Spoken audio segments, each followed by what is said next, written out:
Well क्या होती है? स्टीनोसिस, रिगर्जिटेशन, लीफलेट प्रोलेप्स क्या होता है?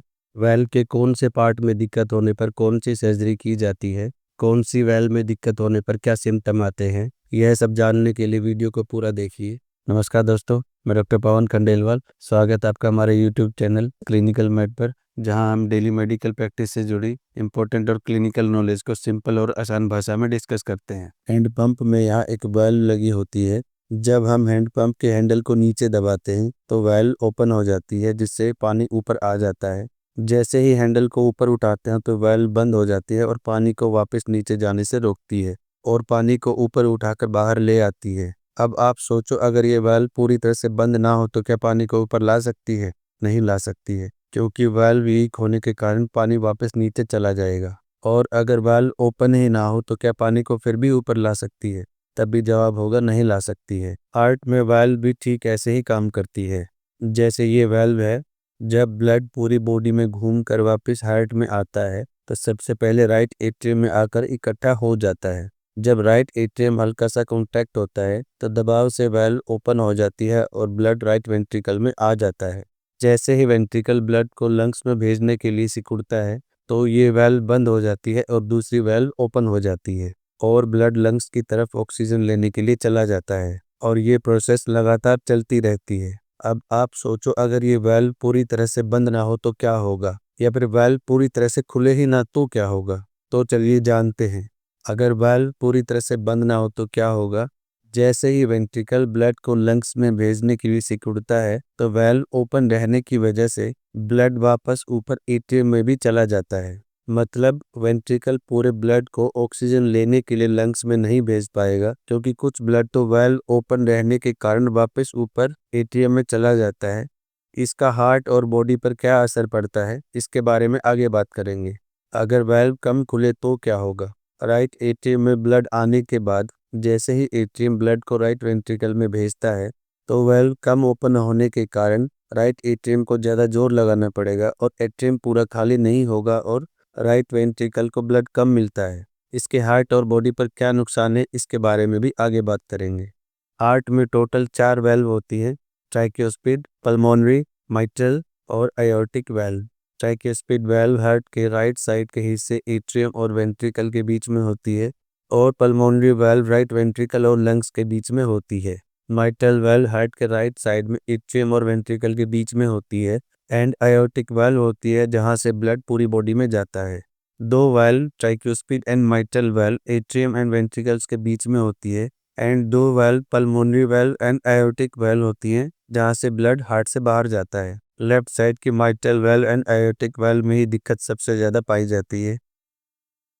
वाल्व के पार्ट के बारे में जानना इसलिए ज़रूरी है जिससे आपको ये जानने में मदद मिलेगी कि वाल्व की कौन से पार्ट में दिक्कत होने पर कौन सी सर्जरी की ज़रूरत पड़ सकती है।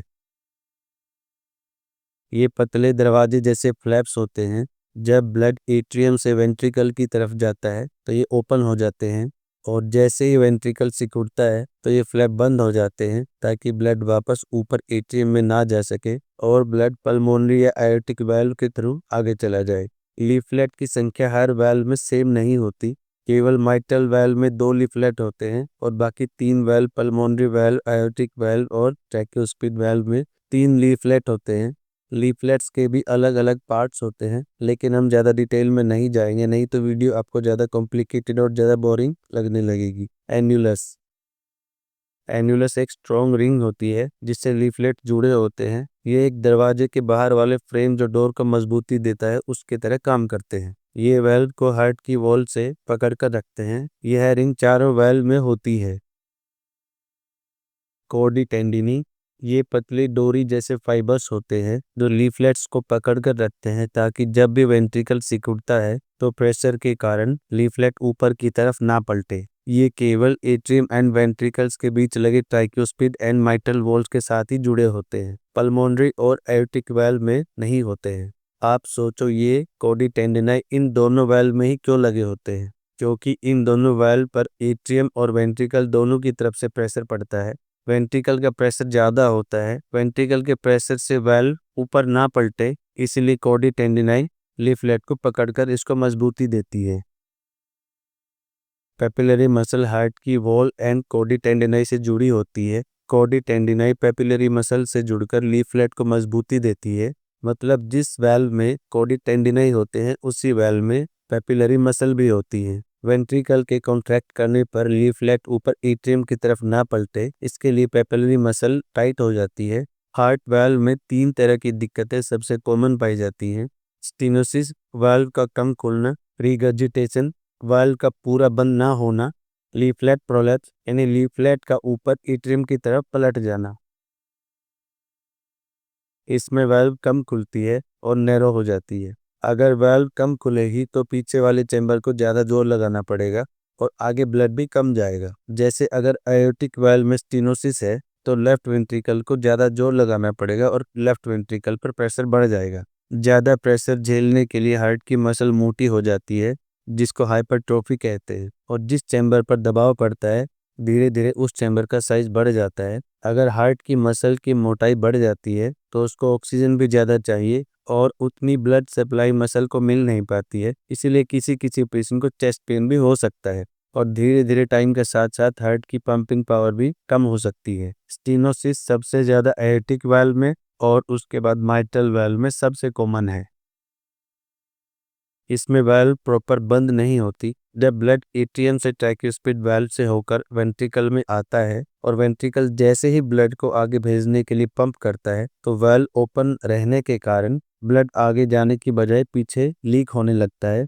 इस कंडीशन को ही रिगर्जिटेशन कहते हैं। इसमें हार्ट को एक्स्ट्रा मेहनत करनी पड़ती है क्योंकि जो ब्लड वापस आया है उसको फिर से पंप करना पड़ता है। हार्ट का चैम्बर धीरे धीरे बड़ा होने लगता है, इससे हार्ट कमजोर पड़ सकता है। जब वेंट्रिकल कॉन्ट्रैक्ट करता है तो वाल्व टाइट बंद हो जाती है, लेकिन प्रोलैप्स में जैसे ही वेंट्रिकल कॉन्ट्रैक्ट करता है तो प्रेशर से वाल्व का लीफलेट ऊपर एट्रियम की तरफ बैलून की तरफ पलट जाता है। मतलब वाल्व सीधा बंद होने की जगह ऊपर पलट जाती है। लीफलेट प्रोलैप्स होने के क्या कारण हो सकते हैं? वाल्व का लीफलेट लंबा, मोटा या ढीला हो जाता है। लीफलेट को पकड़ने वाली कॉडी टेंडिनाई टूट जाती है या ढीली हो जाती है। जब वेंट्रिकल कॉन्ट्रैक्ट करता है तो प्रेशर ज़्यादा होने के कारण लीफलेट को ऊपर धकेल देता है। रिमेटिक हार्ट डिजीज, जिसमें इन्फेक्शन के बाद वाल्व का स्ट्रक्चर चेंज हो सकता है। कंजेनाइटल यानी बचपन से भी हो सकता है। अब जान लेते हैं अगर राइट साइड के वाल्व में दिक्कत होगी तो बॉडी पर क्या असर पड़ता है या क्या सिम्टम आते हैं। अगर लेफ्ट साइड के वाल्व में दिक्कत होगी तो बॉडी पर क्या असर पड़ता है तो क्या सिम्टम आते हैं। राइट साइड के वाल्व में दिक्कत हो तो क्या होता है। राइट साइड में ब्लड बॉडी में घूम कर आता है और हार्ट ब्लड को लंग्स की तरफ भेज देता है। अगर राइट साइड वाल्व में स्टीनोसिस या रिगर्जिटेशन हो जाए तो ब्लड बॉडी में ही रुकने लग जाता है। इसीलिए राइट साइड की वाल्व में दिक्कत होने पर पैरों में सूजन आ सकती है, पेट में पानी भर सकता है, लीवर का साइज बढ़ सकता है, गर्दन की नसें फूल जाती हैं, थकान, भूख कम लगना, कभी कभी हल्का सांस का फूलना, इस तरह की दिक्कतें भी आ सकती हैं। अगर लेफ्ट साइड के वाल्व में दिक्कत हो तो क्या होता है। लेफ्ट साइड का काम होता है फेफड़ों से आए ऑक्सीजनेटेड ब्लड को पूरी बॉडी में भेजना। अगर लेफ्ट साइड के वाल्व में दिक्कत हो जाए तो ब्लड लंग्स में रुकने लगता है, इसलिए लेफ्ट साइड की वाल्व में दिक्कत होने पर सांस में दिक्कत होना सबसे कॉमन है। लेफ्ट साइड की वाल्व में दिक्कत होने पर क्या क्या सिम्टम आ सकते हैं। सांस का फूलना, खासकर चलने पर या फिर सीढ़ी चढ़ने पर, लंग्स में पानी भरना, छाती में दर्द खासकर एयोर्टिक स्टेनोसिस में, चक्कर आना, बेहोशी, सीवियर केस में थकान, अरिदमिया। ट्रीटमेंट डिपेंड करता है कौन सी वाल्व में दिक्कत है, स्टेनोसिस है, रिगर्जिटेशन है, सीवियरिटी कितनी है, सिम्टम्स हैं या नहीं। दवाइयाँ वाल्व को ठीक नहीं करती है लेकिन सिम्टम्स को कंट्रोल करती है। डाययूरेटिक्स बॉडी से एक्स्ट्रा पानी निकाल कर सूजन और प्रेशर को कम करती है। एंटी हाइपरटेंसिव देना इसीलिए ज़रूरी है क्योंकि ज़्यादा ब्लड प्रेशर से हार्ट पर एक्स्ट्रा प्रेशर पड़ता है और वाल्व की प्रॉब्लम और बढ़ सकती है। Beta blocker heart rate control करने के लिए दी जाती है। इसमें हार्ट रेट कंट्रोल करना इसलिए ज़रूरी होता है क्योंकि हार्ट रेट ज़्यादा होने पर हार्ट को भरने का टाइम कम मिलता है और पंपिंग पावर कमज़ोर हो सकती है। ब्लड थिनर कुछ केस में ही दिए जाते हैं जिनमें एट्रियल फिब्रिलेशन का रिस्क ज़्यादा होता है। ब्लड थिनर को ब्लड क्लॉट से बचाने के लिए दिया जाता है। सर्जरी की ज़रूरत कब पड़ती है? जब ट्रीटमेंट लेते हुए भी सिम्टम बढ़ जाए, जब हार्ट का साइज बढ़ने लगे, जब पंपिंग पावर कम होने लगे, जब स्टीनोसिस या रिगर्जिटेशन बहुत ज़्यादा हो जाए। वाल्व के 4 पार्ट: एन्युलस, लीफलेट, कॉडी टेंडिनाई, और पेपिलरी मसल, इनमें से किसी भी पार्ट में दिक्कत होती है तो उसी पार्ट की सर्जरी की जाती है। जैसे अगर वाल्व की बाहर वाली रिंग, जिसको एन्युलस बोलते हैं, इसमें दिक्कत हो तो एन्युलोप्लास्टी करके रिंग को चेंज कर दिया जाता है। अगर लीफलेट को बांध कर रखने वाली कॉडी टेंडिनाई टूट जाए या ढीली पड़ जाए तो उसको रिपेयर किया जाता है। अगर वाल्व रिपेयर करने से बात बन जाती है तो पेशेंट को कुछ टाइम तक ही मेडिसिन लेनी पड़ती है, लाइफ टाइम नहीं लेनी पड़ती, और उस पार्ट में लाइफ टाइम तक भी कोई दिक्कत नहीं होती है। अगर पेपिलरी मसल में दिक्कत होती है तो वॉल को रिपेयर भी किया जा सकता है या चेंज भी की जा सकती है। यह पेशेंट की कंडीशन के हिसाब से सर्जन डिसाइड करता है। अगर सीवियर स्टेनोसिस है या सीवियर रिगर्जिटेशन है और सिम्टम बढ़ने लगे या हार्ट की पंपिंग पावर कम होने लगी तो वॉल को चेंज ही किया जाता है।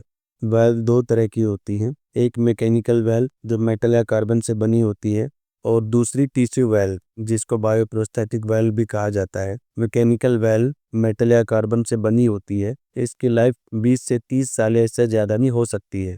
इसमें आपको लाइफ टाइम खून पतला करने की दवाइयाँ लेनी पड़ती हैं। जबकि टिश्यू वाल्व ज़्यादातर काव या पीक के हार्ट की पेरिकार्डियम टिश्यू से बनी होती है। काव और पीक के हार्ट वाल्व का साइज और शेप ह्यूमन वाल्व से काफ़ी मिलता जुलता है, इसलिए बॉडी में फिट करना आसान होता है। काव और पीक का पेरिकार्डियल टिश्यू काफ़ी मजबूत और लचीला होता है, जिससे ये बार बार खूनने व बंद होने का प्रेशर झेल सकता है। टिश्यू वाल्व में आपको लाइफ टाइम ट्रीटमेंट नहीं लेना पड़ता, लेकिन टिश्यू वाल्व की लाइफ 10 से 15 साल तक ही होती है। इसके बाद दोबारा इसको चेंज करना पड़ता है, इसलिए इसको यंग एज में अवॉइड किया जाता है, ओल्ड एज में सही चॉइस होती है। अब आप कमेंट करके बताइए ऐसे कौन से इन्वेस्टिगेशन है जो वर्ल्ड डिजीज़ के बारे में बताते हैं। आपको जानकारी कैसी लगी कमेंट करके बताइए। पर अगली वीडियो किस टॉपिक पर चाहिए ये भी कमेंट करके बताइए। तो वीडियो को लाइक कीजिए, शेयर कीजिए, चैनल को सब्सक्राइब कीजिए व बेल आइकन को प्रेस कीजिए ताकि आपको आने वाली वीडियो का नोटिफिकेशन मिलता रहे।